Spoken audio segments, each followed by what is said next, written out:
Ang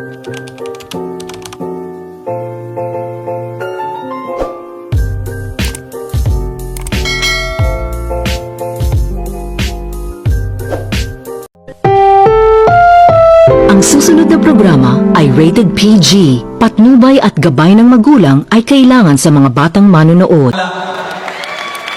My gosh, dream come true for me. Good evening. Good evening, finally. Hello, Miss Marian.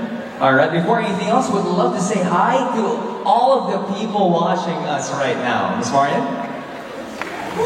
Hello, good evening everyone. Excited na ba kayo? Kung sino mapipili namin? Oh, Parang definitely. hirap eh, no? Masaya. Magandang gabi po sa inyo natin sa it's just honor to be here. Judge. Well, it is our honor and privilege to see you guys right here in the flesh, diba? I know you guys are busy all the time, got lots of things on your plate. Pero ano ba yung mga ilan sa pinagkakaabalahan nyo ngayon? Ladies first. Ladies first, of course.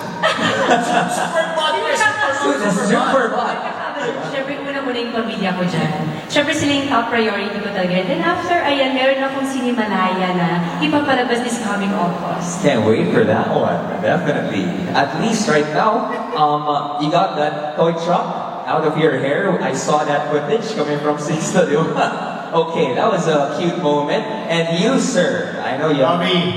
a new sitcom. Okay. Congratulations also. You just got married. Thank you. And my wife is actually here. That's my super partner. There you go. Okay.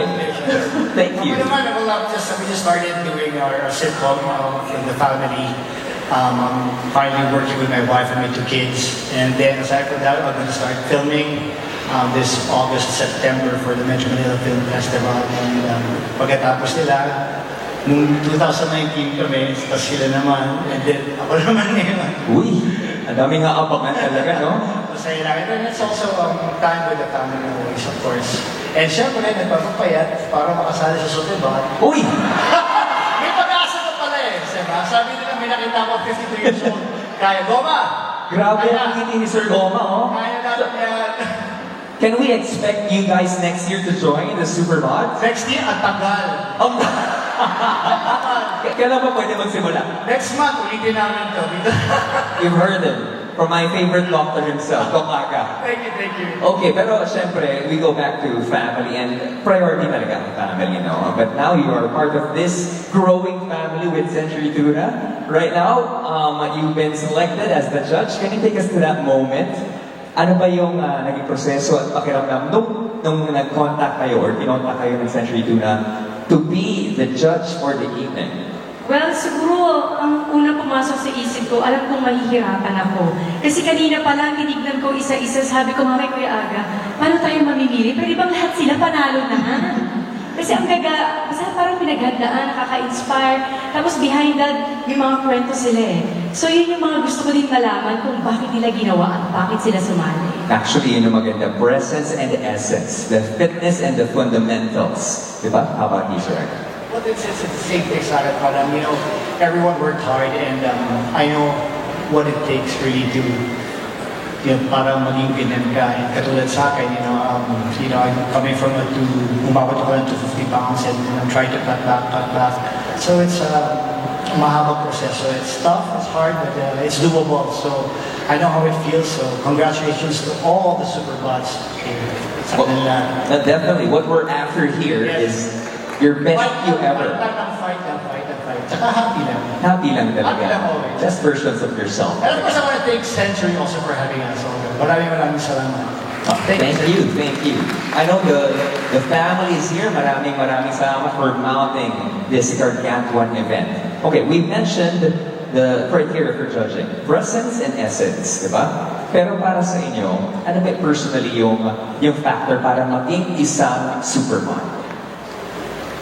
Kasi just looking at you guys are really the definition of Superbot. Last points naman talaga kung paano nila pinaghandaan yung mga katawan nila, mag-exercise at pagdadiet. Siguro para sa akin, kung paano nila dinala yung sarili na, kung paano sila magbibigay inspirasyon sa ibang tao na gawin yung ginawa nila. para sa akin mahal. Rachel talaga. Ganun talaga. Yun ang nasasabihin ko. Ganun talaga. Yun ang nasasabihin ko. Pareho talaga. It's really hard work for all of them, and pinag-uusapan ko mga kaina, sinabi ko kaina, parang kailangan sinusoil ko the judge talaga dito dahil, everyone worked really hard. Yes. And it'll change your lives also if you win. And even if you don't win, panalo ka na agad because of how you took care of yourself. We got 35 finalists, no? Grabe yung preparation, grabe yung... Ang dami talaga kasi actually nahirapan yung Century na pumili ng ating finalists kasi everyone has that potential to be the champion talaga. But kanina, we just recognize the super moms and super dads just like you guys. Super moms and super parents are super dads.